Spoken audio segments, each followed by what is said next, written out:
자, 여러분 안녕하십니까? 2024년도 제2회 유통관리사 2급 기출문제 상권분석 풀어보도록 하겠습니다. 자, 이번 연도 상권분석 또한 80점 이상 맞을 수 있도록 출제가 됐죠. 물론 최근에 이제 출제 경향에 따라 새로운 문제들이 몇 문제 나오긴 했어요. 하지만 대부분 문제들은 기출문제에서 그래도 역시 다 많이 나왔다. 우리 유통관리사 4과목 중에서 가장 정직한 과목이 바로 상권분석이죠. 그래서 상권분석은 무조건 여러분들이 고득점 하셔야 돼요, 고득점. 고득점이라 하면 80점 이상이죠? 이렇게 하시면 다른 과목, 제4과목 같은 경우 유통정보화 책은 좀 어렵긴 하지만 얼마든지 점수를 벌충하고도 남을 정도입니다. 1과목 같은 경우는 기본적으로 한 65점, 70점 나오죠? 자, 2과목 같은 경우 상권분석은 한 80점대는 나올 수 있도록 출제가 된다는 것입니다. 예전에는 90점, 100점도 나왔었는데 요즘엔 신규 문제들이 조금 추가가 되고 있습니다. 그다음에 시험 범위 이외에 기타 문제들도 좀 나오고 있어서 조금 어려운 부분이 있죠. 하지만 이번 시험도 80점 이상은 나올 수 있었다. 3과목은 유통 마케팅인데 최근 디지털 마케팅이 좀 많이 나오고 있어요. 새로운 문제들이 많이 나오고 있어서 그런 것들을 좀 대비하실 필요가 있고 65점에 70점 정도 충분히 나오죠. 4과목은 유통정보인데 한 50점에서 60점 정도 출제가 되고 있습니다. 하지만 여기는 출제에 기존 문제들이 많이 나오니까 고득점이 가능하다. 자, 출제 분석을 한번 해보면 역시나 유통상권조사에서 제일 많이 나오고 있죠. 45%. 예전에 10문제 이상이었는데 이번에는 9문제, 이번에는 입지분석 6문제. 특히 기타 문제가 2문제가 나왔다는 게 조금 어려운 부분이 있다는 거죠. 새로운 문제가 출제되고 있다. 자, 문제 1번부터 보죠. 자, 문제 26번. 넬슨의 입지 8원칙. 아무리 강조해도 지나치지 않을 만큼 많이 나왔죠. 매번 나옵니다. 한 문제 아니면 2문제씩 꼭 출제가 되더라.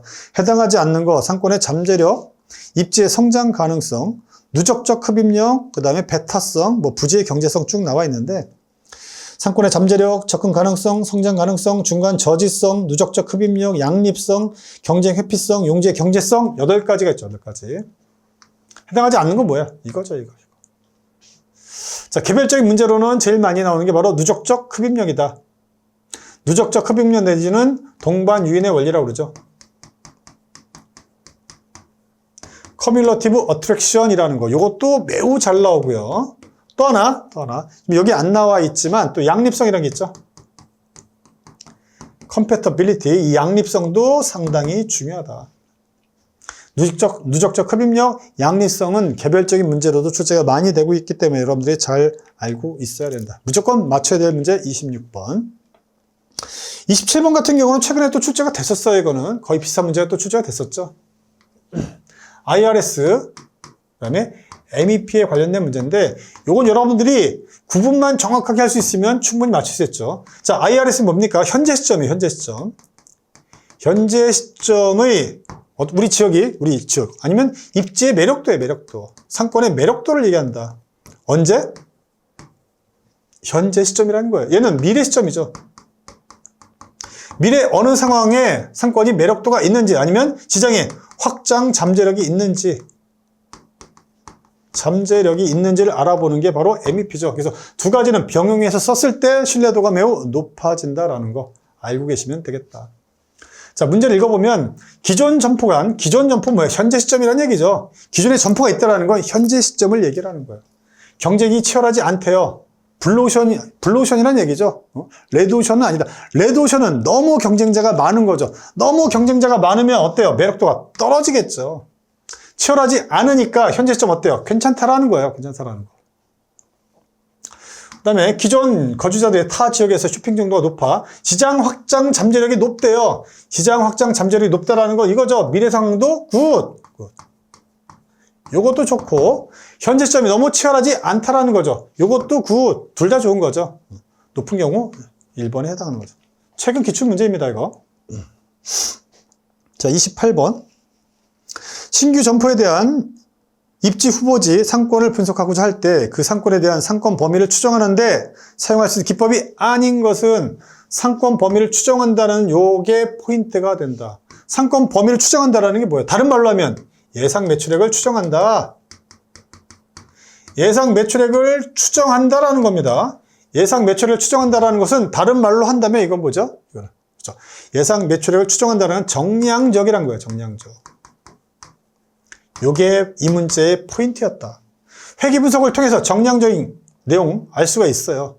유사 점포법, 아날로그 메소드를 하는 거 왜요? 이거 예상 매출액을 추정하기 위한 거잖아요. 허프 모델 쓰면 그쵸? 예상 매출액 구할 수 있는 거죠. 고객 분포 기법, CST, 이건 뭐예요? 유사 점포법, 아날로그 메소드 할 때 쓰이는 기법 중에 하나가 CST죠. 정답은 2번입니다. 2번. 체크리스트법은 대표적인 정성적인 기법이에요. 정성적인. 정성적이란 건 예상 매출액을 추정하기는 어려워요. 어려운 거예요. 정답은 2번이고 뒤에 가면 이 문제가 또 한 번 나옵니다. 또 한 번. 문제 29번. 프랜차이즈를 통한 출점이 가맹점인 소매점에게 제공한 이점, 옳은 것은 뭐냐? 옳은 거. 옳은 거, 틀린 거 이런 것도 묻는 문제 매우 쉽죠. 이런 문제. 자, 보면 가맹점이에요. 프랜차이즈죠. 동네에 있는 가맹점, 파리바게트, 동네에 있는 파리바게트들이 다 가맹점, 프랜차이즈입니다. 얘네가 가질 수 있는 이점 뭐냐 이거예요. 무임승차, 이건 아니죠. 이런 거 아니죠. 규모의 경제. 규모의 경제 누가 갖는 거예요, 이거는? 이거는 가맹점이 아니라 가맹본부죠. 본부, 내지는 본사죠. 본사. 영어로는 프랜차이저라고 그래요. 자, 동네마다 가맹점들이 많아요. 많으면 여기다가 다 원료라든가 이런 거 다 대주잖아요. 공급해 주는 것이죠.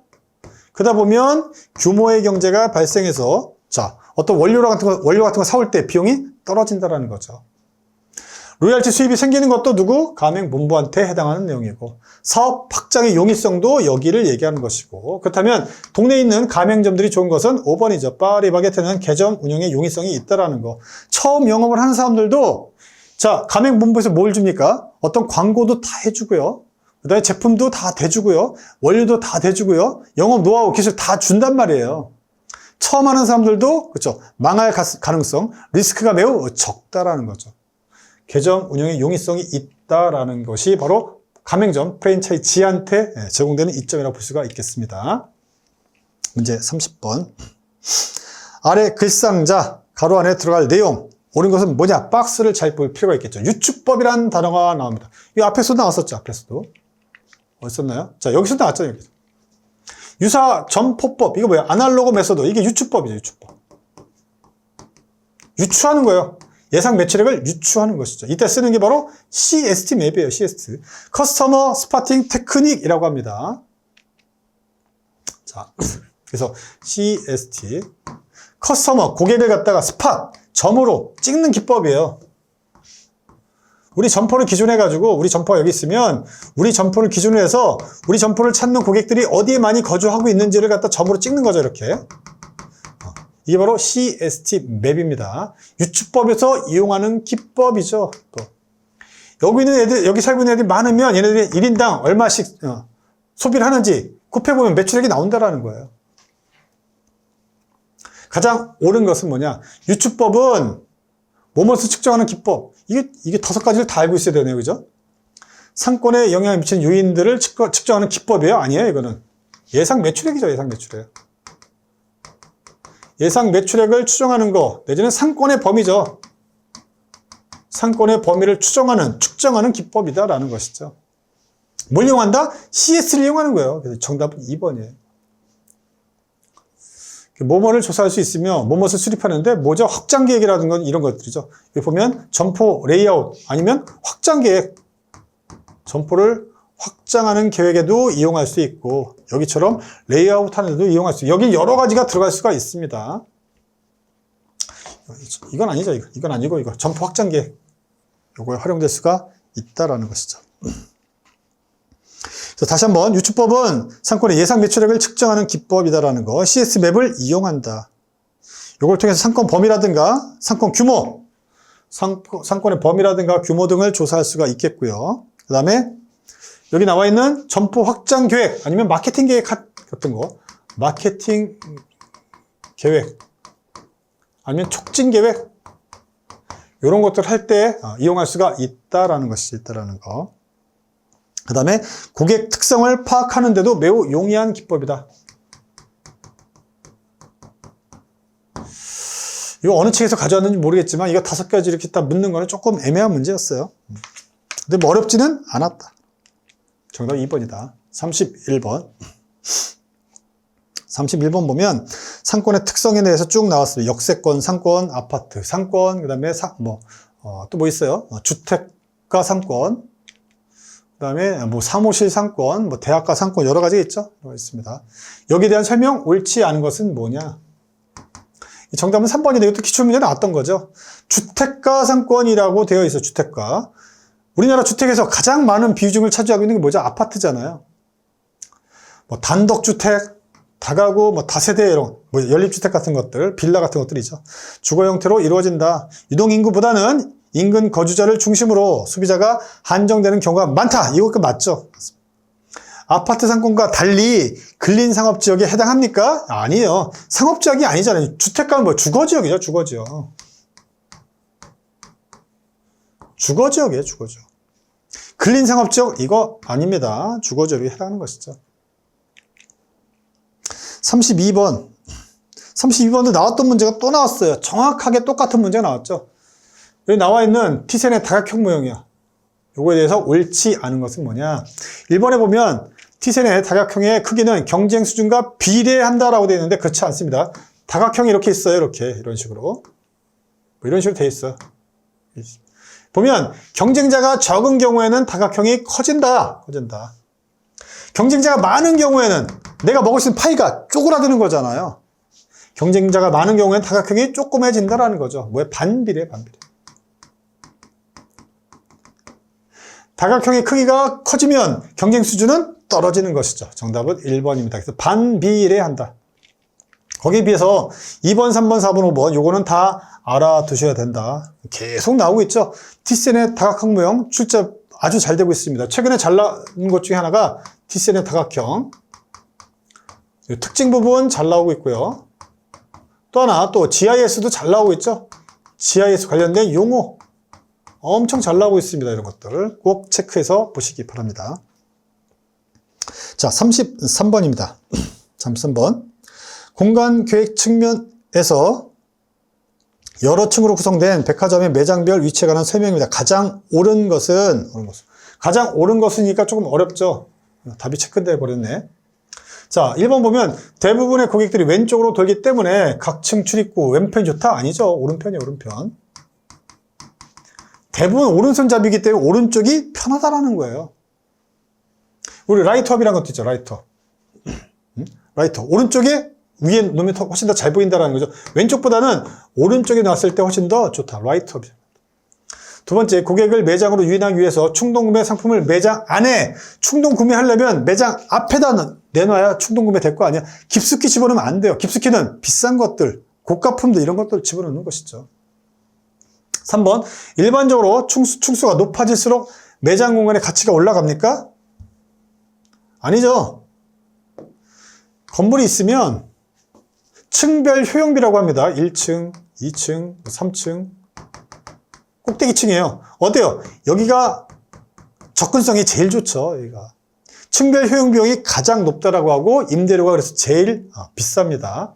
층수가 높아질수록 매장 공간의 가치가 올라간다. 점점 떨어진다. 층별 효용 비용이 떨어진다. 여기가 100이라면 2층은 뭐 80, 3층은 70, 올라가면 60, 50 떨어지는 거예요. 근데 요즘에 꼭대기층은 또 나름대로 의미가 있죠. 뷰가 좋기 때문에. 3번도 틀렸고 4번은 맞는 지문. 출입구, 그 다음에 중심 통로, 에스컬레이터, 엘리베이터 등에 가까울수록 유리한 위치가 맞는 것이죠. 5번, 백화점 매장 내 입지들의 공간적 가치는 층별 매장 구성 변경에 영향을 상당히 많이 받죠. 그래서 정답은 4번이라고 볼 수가 있겠습니다. 34번 가죠. 자, 34번 보면 신규 점포에 대한 상권 분석에서 전통적인 규범적인 모형, 자, 중심지 이론과 관련된 내용 가장 옳지 않은 것은, 자, 우리 규범적 모형엔 두 가지가 있죠. 하나는 여기 크리스탈러의 중심지 이론이라는 게 있고, 그렇죠? 레일리의 소매 인력 법칙이라는 게 있어요. 소매 인력 법칙 내지는 중력 법칙이라는 게 있죠. 그 중에서 우리는 크리스탈러의 중심지 이론을 묻고 있습니다. 크리스탈러가 처음 제시했죠. 오케이, 맞고요. 자, 두 번째, 상업 중심지의 정상 이윤 확보에 필요한 최소한의 수요를 발생시키는 상권 범위를 최소 수요 충족거리라고 한다. 그 다음에 최소 수요 충족거리보다 항상 뭡니까? 최대 도달거리라는 게 있죠. 최대 도달거리라는 게 있어요. 도달거리. 이건 커야 돼요. 뭐보다? 최소 수요 충족거리. 이것도 알아두셔야 될 내용이고, 가장 이상적인 배우지의 모형은 정육각형. 오케이, 맞죠? 4번에 보면 중심지가 수행하는 유통 서비스 기능이 지역 거주자들에게 제공될 수 있는 최대 거리를 중심지 기능의 최대 도달 거리라고 한다라고 되어 있습니다. 자, 어때요 이게? 34번에 이것도 맞는 내용입니다. 이거는 용어의 정의예요. 우리 지금 용어의 정의가 몇 개 나오죠? 최소 수요 충족거리, 용어의 정의. 4번에 보면 지금 최대 도달거리, 용어의 정의. 또 하나, 최대 도달거리는 최소 수요 충족거리보다 반드시 커야만 중심지가 성립할 수 있다는 가정도 알아두시고. 5번에 보면, 그러니까 1번, 2번, 3번, 4번은 다 크리스탈의 중심지 이런 거 관련되어 있어요. 한 상권 내에서 특정 점포가 끌어들일 수 있는 소비자의 점유율은 점포까지의 방문거리에 반비례하고 해당 점포의 매력에 비례한다라는 거, 이거는 뭐 확률 이론이라든가 뭐 이런 거랑 좀 관련성이 좀 높다라고 보시면 되겠죠. 자, 정답은 5번. 자, 35번 갑니다. 35번. 35번. 상권 분석 과정에서 발견할 수 있는 소매점의 상권 범위나 상권 형태 같은 일반적인 상권 특성에 대한 설명 가장 옳지 않은 거. 일반적인 상권의 특성입니다. 여기에 대한 설명 가장 옳지 않은 것은 1번, 2번, 3번, 4번 여러 번 나왔던 지문들이에요. 다 보시기 바라고요. 5번에 보면 5번도 나왔던 지문이 정답으로 나왔던 지문이에요. 점포를 둘러싼 상권의 형태는 대부분 점포를 중심으로 일정 거리 이내를 포함하는 동심원의 형태로 나타난다. 상권의 형태가 동심원으로 이렇게 나타나느냐? 물론 이렇게 나타나는 것도 있을 수 있겠지만 대부분 이런 경우는 없어요. 이거는 설명을 하기 위한 거죠. 우리 상권 내지는 입지를 갖다 분석하기 위해 설명하기 위해서 이렇게 원형으로 그리는 것이지 실제로 원형으로 생긴 데는 없어요. 대부분 어떻게 생겼습니까? 아메바형. 아메바형 내지는 부정형 여러 가지 형태가 딱 정해져 있지 않다라는 것이죠. 기출이 나왔던 지문입니다. 이거. 36번 보도록 하죠. 36번은 용적률 산정에서 제외되는 면적에 관련된 부분입니다. 이거 건축법 시행령에 관련된 부분이죠. 건축법 시행령 제119조 제4호에 해당하는 내용이에요. 용적률이라는 게 있어요. 용적률. 용적률은 뭐냐? 자, 대지 면적 있죠? 건물을 지을 수 있는 땅의 면적을 우리 대지 면적이라고 그래요. 대지 면적. 대지 면적 중에 뭐예요, 이거는? 건물 면적을 얘기하는 거예요, 건물. 연면적을 얘기하는 것이죠. 건물 연면적 중에서 제외시키는 놈들이 있다라는 거예요, 여기서 빼주는 놈들이 있다라는 얘기죠. 건물 이렇게 있으면, 예를 들어서 3층짜리 건물이야, 3층. 1층, 2층, 3층. 근데 지하층도 있죠? 그래서 용적률에서 빠지는 건물 면적이 있다라는 거. 어디? 지하층은 반드시 빠져요. 지상층 중에서 주차장으로 활용되고 있는 거, 주차장 면적도 빠집니다. 맞아요. 근데 건물이 많이 높다라면 높은 층 중에서 대피 면적이 화재가 났을 때 대피할 수 있는 그런 공간이 있으면 대피 공간 면적도 빠지는 거예요. 지하층 면적은 서비스 면적이니까 빼주는 것이고, 그 건물의 부속 용도인 지상층 주차 면적도 빠지는 것이고, 경사지붕 아래에 설치되어 있는 대피 공간 이것도 빠지는 것이고, 자, 4번에 초고층, 그 다음에 준초고층 건축물의 피난 안전구역 이것도 면적이 빠진다. 정답은 5번입니다. 5번. 이거 계산 문제로 안 나왔지만 이거 이론 문제로 나온 것이죠. 충분히 맞출 수 있는 문제고, 이건 뭐까지 준비된다? 계산 문제까지.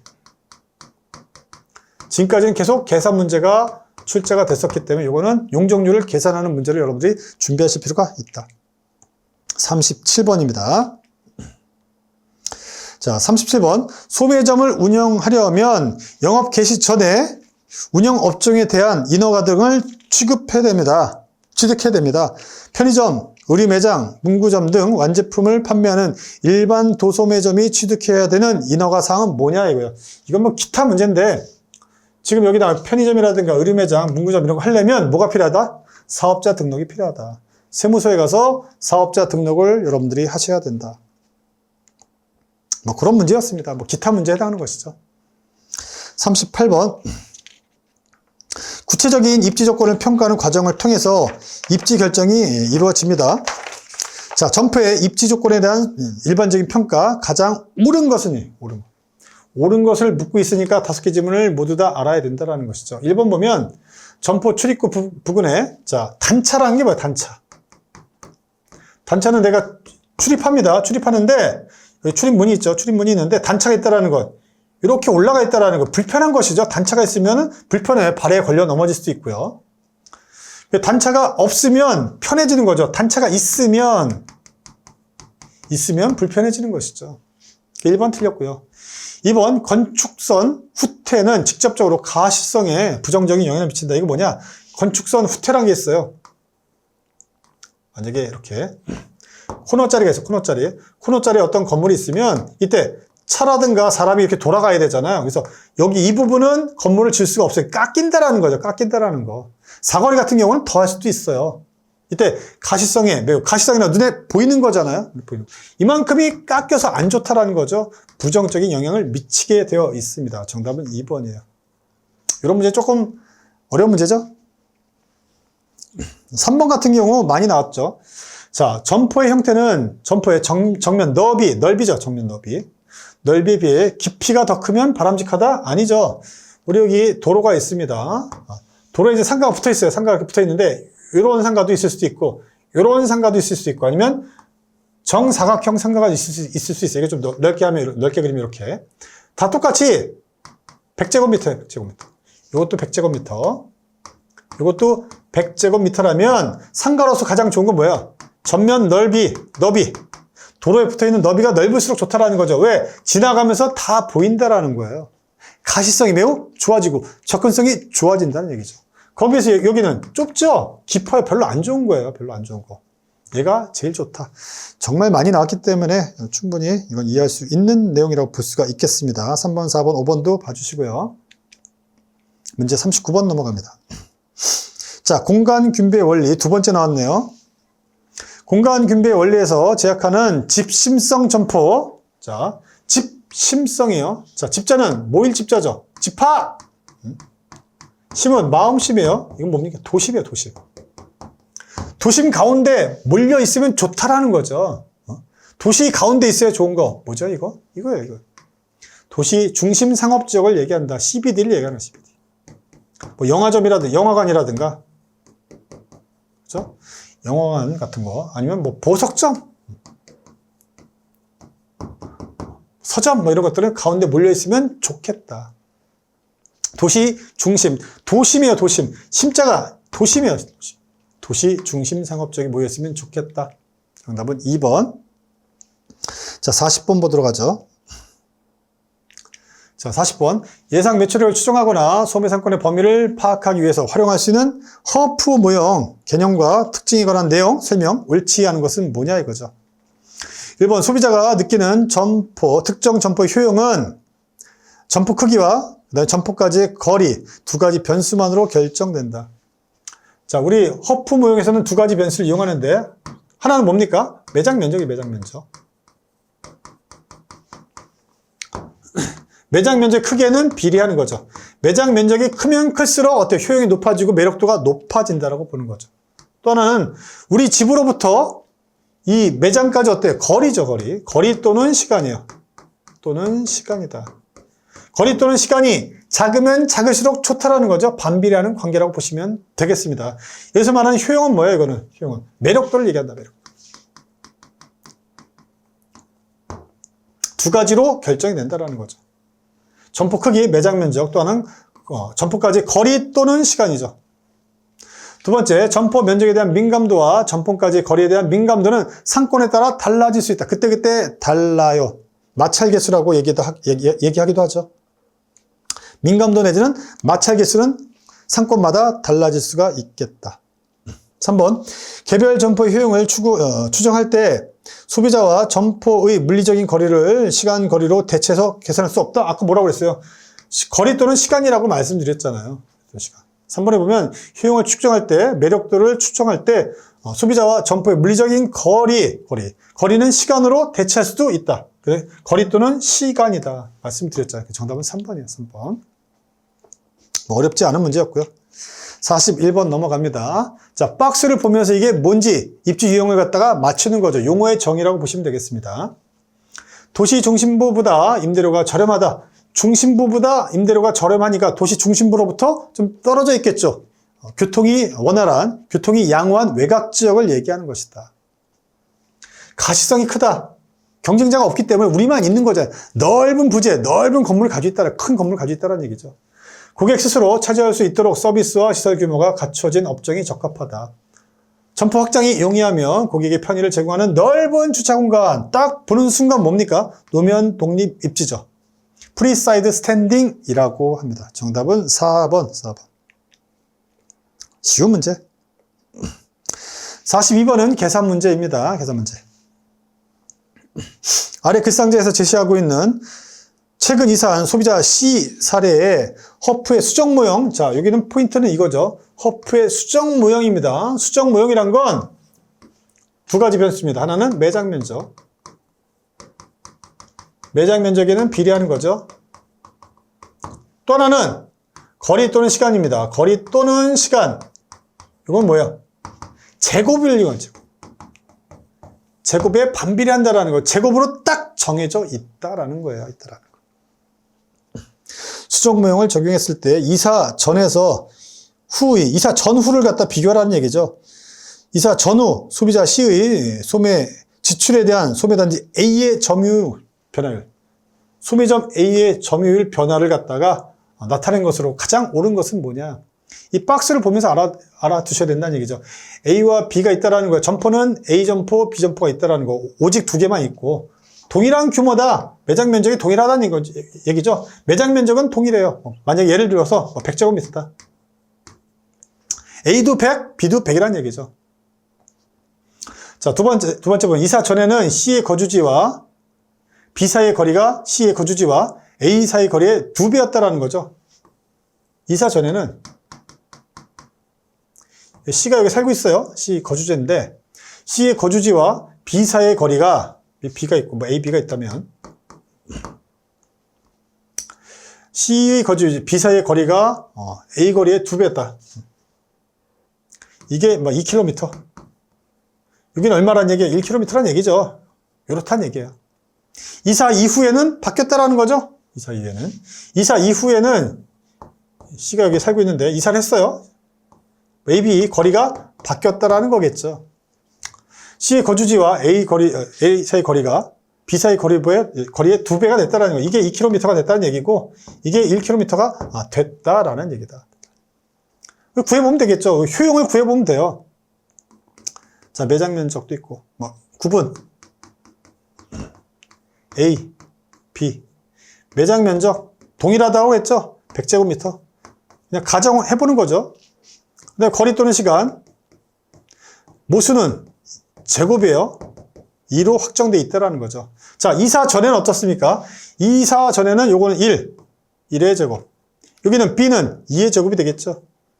효용을 구해봅니다.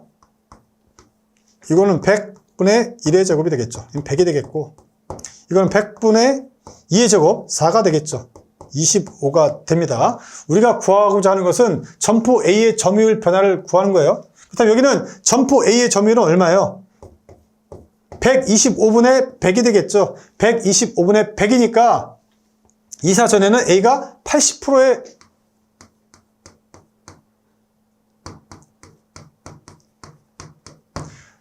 점유율을 가지고 있다는 거예요. 이사 전에는 80%의 점유율을 가지고 있다가 이사 이후에는 바뀐다라는 거잖아요. 동일하게 구해보면 이사 후